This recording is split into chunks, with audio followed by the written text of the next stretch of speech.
हरे कृष्णा। ओम नमः शिवाय। प्रिय भक्तों, स्वागत है आपका मेरे YouTube चैनल पूजा पाठ में। भक्तों, आज आप श्रवण करेंगे दुख दरिद्र का नाश करने वाली भोलेनाथ की पौराणिक कथा। यह कथा शिव पुराण में वर्णित है।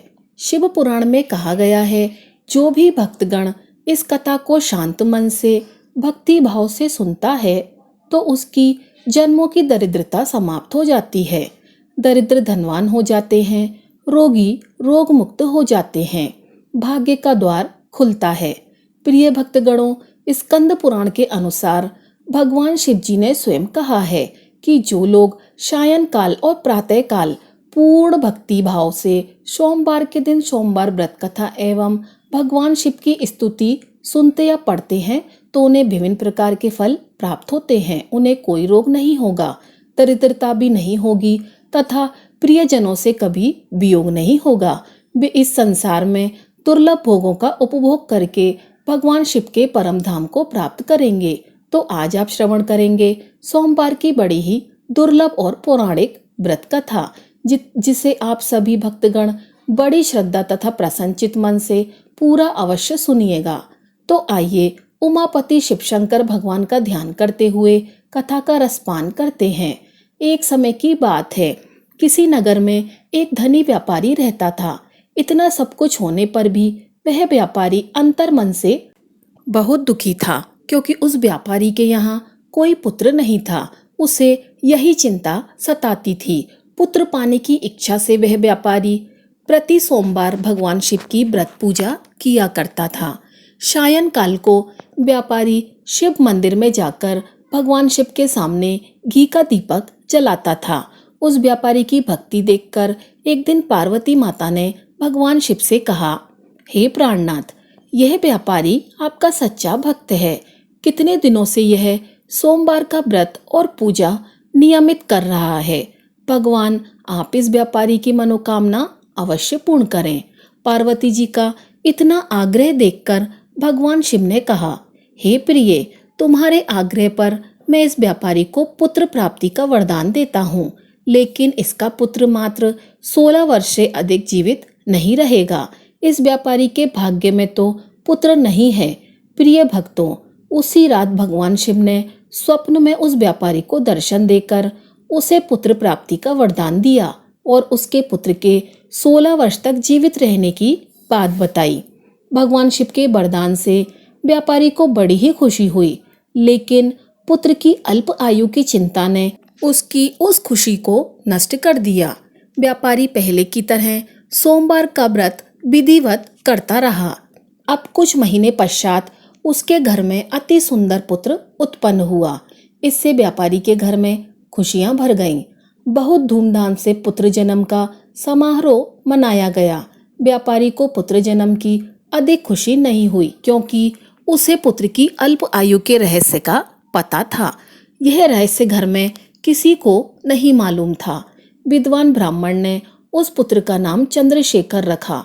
जब चंद्रशेखर 12 वर्ष का हुआ तो शिक्षा के लिए उसे वाराणसी भेजने का निश्चय किया गया। व्यापारी ने चंद्रशेखर के मामा दीपचंद्र को बुलाया और कहा कि चंद्रशेखर को शिक्षा प्राप्त करने के लिए काशी छोड़कर आओ। अब चंद्रशेखर अपने मामा के साथ शिक्षा प्राप्त करने के लिए चल दिया। रास्ते में जहाँ भी चंद्रशेखर और दीपचंद्र रात्रि में विश्राम के लिए ठहरते, वहीं यज्ञ करते और ब्राह्मणों को भोजन कराते। प्रिय भक्तगणों, लंबी यात्रा के बाद चंद्रशेखर और दीपचंद्र एक नगर में पहुंचे। उस नगर के राजा की कन्या के विवाह की खुशी में पूरे नगर को सजाया गया था। निश्चित समय पर बारात आ गई, लेकिन वर का पिता अपने बेटे की एक आंख से काना होने के कारण बहुत चिंतित था। उसे इस बात का भय सता रहा था कि राजा को इस बात का पता चलने पर कहीं वह विवाह से इनकार ना कर दे, इससे उसकी बदनामी होगी। वर के पिता ने चंद्रशेखर को देखा तो उसके मस्तिष्क में एक विचार आया। उसने सोचा, क्यों ना इस लड़के को दूल्हा बनाकर राजकुमारी से विवाह करा दूं। विवाह के बाद इसको धन देकर विदा कर दूंगा और राजकुमारी को अपने नगर ले जाऊंगा। वर के पिता ने इसी संबंध में चंद्रशेखर और दीपचंद से बात की। दीपचंद ने धन मिलने के लालच में वर के पिता की बात स्वीकार कर ली। चंद्रशेखर को दूल्हे के वस्त्र पहनाकर राजकुमारी चंद्रिका से विवाह करा दिया गया। राजा ने बहुत सा धन देकर राजकुमारी को विदा किया। चंद्रशेखर जब लौट रहा था तो सच नहीं छिपा सका और उसने राजकुमारी की ओढ़नी पर लिख दिया कि राजकुमारी चंद्रिका, तुम्हारा विवाह तो मेरे साथ हुआ था। मैं तो वाराणसी में शिक्षा प्राप्त करने के लिए जा रहा हूँ। अब तुम्हें जिस युवक की पत्नी बनना पड़ेगा वह कान्हा है। जब राजकुमारी ने अपनी ओढ़नी पर लिखा हुआ पढ़ा तो उसने काने लड़के के साथ जाने से इनकार कर दिया। राजा ने सब बातें जानकर राजकुमारी को महल में रख लिया। उधर चंद्रशेखर अपने मामा दीपचंद के साथ वाराणसी पहुंच गया। चंद्रशेखर ने गुरुकुल में पढ़ना शुरू कर दिया। अब चंद्रशेखर की आयु 16 वर्ष पूरी हुई तो उसने एक यज्ञ किया। यज्ञ की समाप्ति पर ब्राह्मणों को भोजन कराया और खूब अन्न वस्त्र दान किए। रात को चंद्रशेखर अपने शयन कक्ष में सोने गया। शिवजी के वरदान के अनुसार शयन अवस्था में ही चंद्रशेखर के प्राण पखेरु उड़ गए। सूर्योदय होने पर मामा चंद्रशेखर को मृत देखकर रोने पीटने लगे। आसपास के लोग भी एकत्रित होकर दुख प्रकट करने लगे। अब देखिए, उस दिन सोमवार का व्रत था और मामा के रोने बिलाप करने के स्वर समीप से गुजरते हुए भगवान शिव और माता पार्वती ने भी सुने। पार्वती जी ने भगवान शिव से कहा, प्राणनाथ, मुझसे इसके रोने के स्वर सहन नहीं हो रहे हैं। आप इस व्यक्ति के कष्ट को अवश्य दूर करें। भगवान शिव ने पार्वती जी के साथ अदृश्य रूप में समीप जाकर चंद्रशेखर को देखा तो पार्वती जी से बोले, पार्वती जी, यह तो उसी व्यापारी का पुत्र है। मैंने इसे 16 वर्ष की आयु का वरदान दिया था। इसकी आयु तो पूरी हो गई। पार्वती जी ने फिर भगवान शिव से निवेदन किया, हे प्राणनाथ, आप इस लड़के को जीवित करें, नहीं तो इसके माता पिता पुत्र की मृत्यु के कारण रो रो कर अपने प्राण का त्याग कर देंगे। इस लड़के का पिता तो आपका परम भक्त है। वर्ष से सोमवार का व्रत करते हुए आपको भोग लगा रहा है। पार्वती जी के आग्रह करने पर भगवान शिव ने उस लड़के को जीवित रहने का वरदान दिया और कुछ ही पल में वह जीवित होकर उठ बैठा। शिक्षा प्राप्त करके चंद्रशेखर मामा के साथ अपने नगर की ओर चल दिया। दोनों चलते चलते उसी नगर में पहुंचे जहां चंद्रशेखर का विवाह हुआ था। उसी नगर में भी चंद्रशेखर ने यज्ञ का आयोजन किया। समीप से गुजरते हुए नगर के राजा ने यज्ञ का आयोजन देखा। राजा ने चंद्रशेखर को तुरंत ही पहचान लिया। यज्ञ समाप्त होने पर राजा चंद्रशेखर और उसके मामा को महल में ले गया और कुछ दिन तक उन्हें महल में रखकर बहुत सा धन वस्त्र देकर राजकुमारी के साथ विदा किया। रास्ते में सुरक्षा के लिए राजा ने बहुत से सैनिकों को भी साथ भेजा। अब दीपचंद ने नगर में पहुंचते ही एक दूत को घर भेजकर अपने आगमन की सूचना भेजी। अपने बेटे चंद्रशेखर को जीवित वापस लौटने की सूचना से व्यापारी बहुत ही प्रसन्न हुआ। प्रिय भक्तों, उस व्यापारी ने अपनी पत्नी के साथ स्वयं को एक कमरे में बंद कर रखा था। भूखे प्यासे रहकर व्यापारी और उसकी पत्नी बेटे की प्रतीक्षा कर रहे थे, क्योंकि उन्होंने प्रतिज्ञा कर रखी थी कि यदि उन्हें अपने बेटे की मृत्यु का समाचार मिला तो दोनों अपने प्राण त्याग देंगे। व्यापारी बहुत प्रसन्न हुआ। सोमवार का व्रत करने से व्यापारी के घर में खुशियां लौट आईं। शास्त्रों में लिखा है, जो स्त्री पुरुष सोमवार का व्रत विधि पूर्वक करते हैं और व्रत कथा सुनते हैं, उनकी सभी प्रकार की मनोकामनाएं पूरी होती हैं। शिवलिंग पर जल चढ़ाने से किस फल की प्राप्ति होती है? शिवजी माता पार्वती की कल्याणकारी कथा। यदि आपने यह कथा अंत तक सुन ली तो यकीन मानिए आपको अपनी परेशानियों का हल, भगवान के प्रति श्रद्धा और भक्ति 100 गुना ज्यादा बढ़ जाएगी। तो इसीलिए कथा को पूरे मन से सुने। शिव पुराण के अनुसार एक गांव में एक गरीब ब्राह्मण अपनी पत्नी व अपने पुत्र के साथ रहा करता था। उसके पुत्र का नाम सोमदत्त था।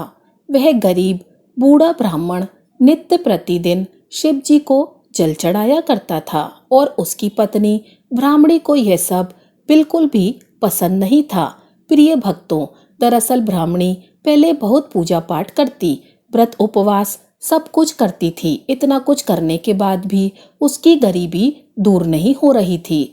जब ब्राह्मण जवान था तो कहीं से कथा सुनाकर पूजा पाठ करके दक्षिणा लाता, उसी से उसका गुजारा होता था। फिर भी ब्राह्मणी इस आस में पूजा पाठ करती थी, कभी ना कभी उसकी गरीबी दूर होगी, किंतु उसने पूजा पाठ का कोई फल प्राप्त नहीं किया। अब तो ब्राह्मण बूढ़ा हो गया था, उसमें इतनी शक्ति ही नहीं थी कि वह कहीं गांव-गांव में जाकर कथाएं कराए। वह बीमार रहने लगा, घर में कमाने वाला कोई भी नहीं था। ब्राह्मण का बेटा सोमदत्त गुरुकुल में पढ़ा करता था। अब ब्राह्मणी के घर में खाने के लाले पड़ गए तो वह गुस्से में पूजा पाठ करना छोड़ देती है और ब्राह्मण को भी पूजा पाठ करने से मना करने लगती है और कहती थी कि भोलेनाथ और अन्य देवी देवताओं का पूजा करते करते जवानी से बुढ़ापा आ गया। लेकिन भगवान ने हमारी गरीबी दूर नहीं की, उल्टा अब तो दाने दाने को मोहताज हो गए हैं।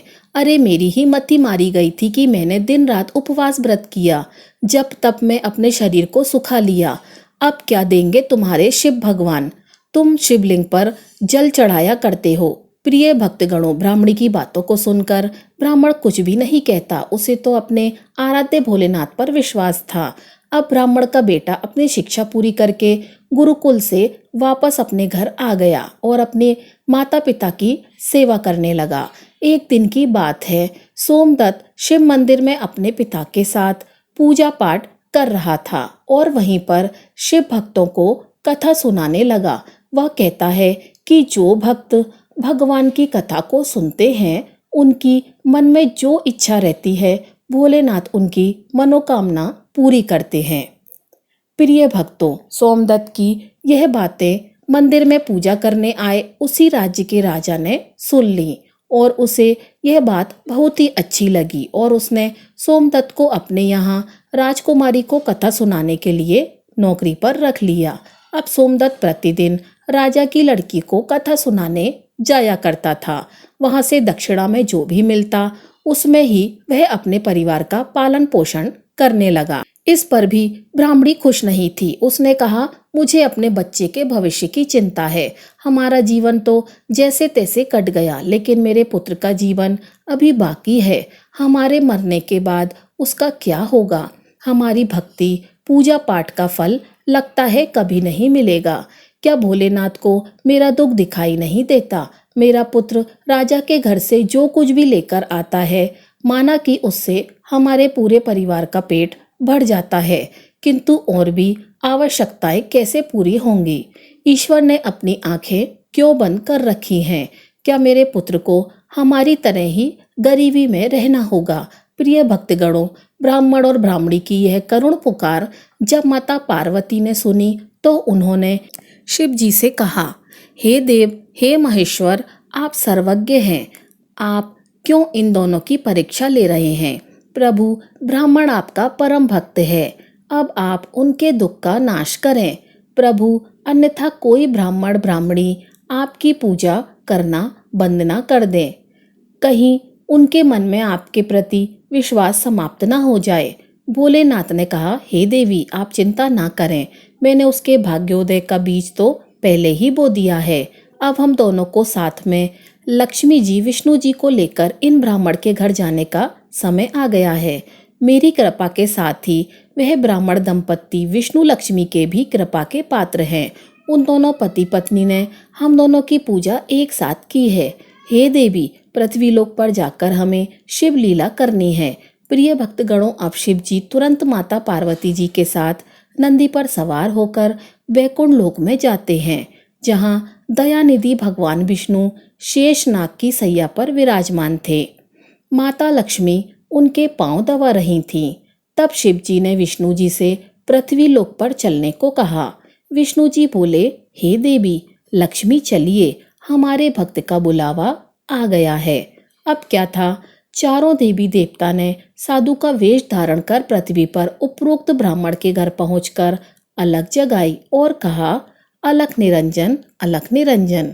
घर में से बूढ़ा ब्राह्मण निकला। उसने उन्हें प्रणाम किया तो उन साधु वेशधारी भगवान विष्णु और शिव जी ने कहा, हम रात्रि में आपके घर पर विश्राम करेंगे। इस पर ब्राह्मण पुत्र सोमदत्त ने अतिथि देवो भव ऐसा विचार कर कहा, महाराज मेरे घर में दक्षिणा में मिले दाल भात आदि से हम तीनों के भोजन की पूर्ति होती है, अतः मैं एक समय के भोजन की व्यवस्था कर सकता हूँ। साधुओं ने उसे एक बर्तन देकर कहा कि वह दाल भात इस बर्तन में बनाओ तो हम सबका दोनों समय का भोजन बन जाया करेगा। इस प्रकार उस बर्तन में बने भोजन से दोनों समय के भोजन की पूर्ति हो गई। अगले दिन प्रातः में सोमदत्त जाने लगा तो साधु रूपी भगवान शिव जी ने पूछा, हे पुत्र तुम कहाँ जा रहे हो? उसने कहा, हे साधु महाराज, मैं राजा की लड़की को कथा सुनाने जा रहा हूँ। साधु ने कहा, तुम कथा सुनाने के बाद राजा की लड़की से पूछना कि तुम किस अभिलाषा की पूर्ति के लिए कथा सुनती हो। अब सोमदत्त राजकुमारी को कथा सुनाने के बाद वही प्रश्न पूछता है कि तुम किस अभिलाषा की पूर्ति के लिए कथा सुनती हो। राजा की लड़की ने कहा, मैं इस अभिलाषा से कथा सुनती हूँ कि मुझे ऐसा वर मिले जिसकी चर्चा सभी की जुबान पर हो, उसके माथे पर चांद और सूरज की रोशनी हो तथा वह भाग्य का ऐसा धनी हो कि उसके कदमों में लक्ष्मी थिरक रही हो तथा ऐसी बारात हो जैसी किसी ने अब तक नहीं देखी हो। प्रिय भक्तगणों, अब वापस आकर सोमदत्त ने राजकुमारी की सादी बातें साधुओं को बताईं। अब देखिए, अगले दिन प्रातःकाल में जब वह कथा सुनाने के लिए जाने लगा तो साधुओं ने कहा, बच्चा आज फिर वही प्रश्न करना, वह फिर से तुम्हें कल वाली बातें ही बताएगी, तो तुम यह तुरंत कह देना कि जैसा पति तुम्हें चाहिए वैसा केवल मैं ही हूँ। ऐसा कहकर भाग आना। सोमदत्त ने कहा, हे साधु महाराज, कहाँ मैं एक गरीब ब्राह्मण जिसका घर उसकी दी हुई दक्षिणा पर चलता है और कहाँ वह राजा की पुत्री। राजा मुझे और मेरे परिवार को मृत्यु दंड देकर मौत के घाट उतार देगा, अतः मैं ऐसा नहीं करूँगा। साधुओं ने कहा कि ठीक है, हम तुम्हें परिवार सहित अभी श्राप से भस्म कर दिए देते हैं। सोमदत्त पहले ही उनके चमत्कार से डरा हुआ था। उसने सोचा कि राजा तो बाद में मृत्यु दंड देगा, यह तो अभी अपने श्राप से भस्म कर देंगे। अतः साधुओं को आश्वासन देकर कथा सुनाने के लिए वह चला गया। कथा सुनाने के बाद सोमदत्त ने कहा, हे राजकुमारी, कल आपने जो बताया था उसके अनुसार जैसा वर तुम्हें चाहिए वैसा वर मैं ही हूँ। ऐसा कहकर तुरंत वह वहां से भाग आया। राजा की पुत्री को एकदम आघात पहुंच गया। उसने दासी के द्वारा अपने पिताजी को बुलाकर सब बात बताई। राजा ने आश्वासन दिया कि उस उदंड ब्राह्मण को उसकी सजा मिलेगी। राजा ने तुरंत अपने मंत्रियों से विचार विमर्श किया। एक वरिष्ठ मंत्री ने कहा, महाराज, उसने अपराध तो फांसी दिए जाने वाला किया है, परंतु वह एक ब्राह्मण है। उसे फांसी देने पर एक ब्राह्मण हत्या का पाप लगेगा। कुछ ऐसा किया जाए कि वह दंडित भी हो जाए और ब्रह्म हत्या का पाप भी न लगे। प्रिय भक्तों, काफी विचार विमर्श के बाद तय हुआ कि शादी का निमंत्रण पत्र कुछ शर्तों के साथ भिजवाया जाए। राजा ने शर्तों वाला निमंत्रण पत्र लिखवाकर अपने नौकर के हाथ सोमदत्त के पिता के पास भिजवा दिया। उधर सोमदत्त ने घर पहुंचकर साधुओं को बताया कि आपके कहे अनुसार कहने पर राजकन्या बहुत क्रोधित हो गई। अब शीघ्र ही फांसी का संदेश पहुंचने वाला है। कुछ समय बाद नौकर निमंत्रण पत्र लेकर वहां पहुंच गया। साधुओं ने हलकारे को सम्मान सहित बिठाकर सोमदत्त को निमंत्रण पत्र सुनाने को कहा। पत्र इस प्रकार था, हे ब्राह्मण पुत्र, हमें तुम्हारा शादी का प्रस्ताव मंजूर है, परंतु साथ साथ हमारी कुछ शर्तें भी हैं। हमारे द्वारा सभी शर्तें पूरी करने पर हम अपनी कन्या का विवाह तुम्हारे साथ कर देंगे। शर्तें पूरी ना होने पर तुम्हें परिवार सहित फांसी दे दी जाएगी। शर्त इस प्रकार से है, पहली शर्त, बारातियों के ठहरने वाले सभी बारात घर तथा बनाए गए सभी तंबू बारातियों से भरे होने चाहिए, कोई भी तंबू खाली नहीं रहना चाहिए। दूसरी शर्त, बारातियों के आतिथ्य सत्कार में की गई सभी खाद्य सामग्री का उपयोग होना चाहिए, कुछ भी बचना नहीं चाहिए। तीसरी शर्त, ऐसी अद्भुत बारात आनी चाहिए जिसकी प्रशंसा हर व्यक्ति की जुबान पर हो। बारात आने पर यदि कोई भी शर्त अधूरी होती है तो बारात में आने वाले सभी बारातियों को फांसी दे दी जाएगी। पत्र पढ़कर सोमदत्त डर से कांपने लगा। साधुओं ने कहा, तुम डरो नहीं, नौकर को भोजन खिलाकर पत्र का उत्तर दो और पत्र में लिखो कि आप विवाह की तैयारी करें, हम फला दिन बारात लेकर आ रहे हैं। नौकर को भोजन में दाल भात परोसा गया। नौकर की थाली में चमत्कार से 36 प्रकार का भोजन बन गया। विदाई में साधुओं ने, जो कि भोलेनाथ और विष्णु जी थे, उसे मुट्ठी भर धुनी की राख पत्र देकर विदा किया। बाहर आकर नौकर ने देखा कि वह राख नहीं बल्कि हीरे मोती हैं। वह बहुत खुश हुआ। राजा ने सकारात्मक उत्तर प्राप्त होने पर विचार किया कि वह गरीब ब्राह्मण किसके भरोसे ऐसा कर रहा है। क्या कोई दुश्मन राजा उसका साथ दे रहा है?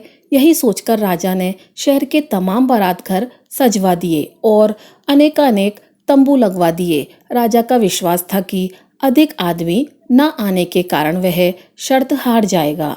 सोमदत्त अपनी बारात में चलने के लिए जिसे भी कहता वही उसे यह कहकर मना कर देता कि नहीं, तुम्हारा तो अंतिम समय आ गया है, हम बारात में तुम्हारे साथ मरने के लिए क्यों जाएं?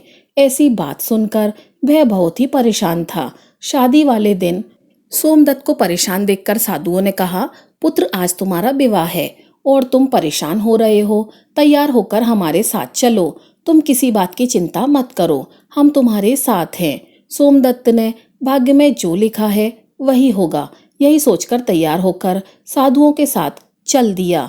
भगवान शिव जी ने इस बारात में चलने के लिए सभी देवताओं को मनुष्य के रूप में आमंत्रित कर दिया तथा भूत प्रेत व अनेक गणों को भी शादी में बुला लिया, जिसके कारण सभी बारात घरवा लगाए गए सभी तंबू भर गए।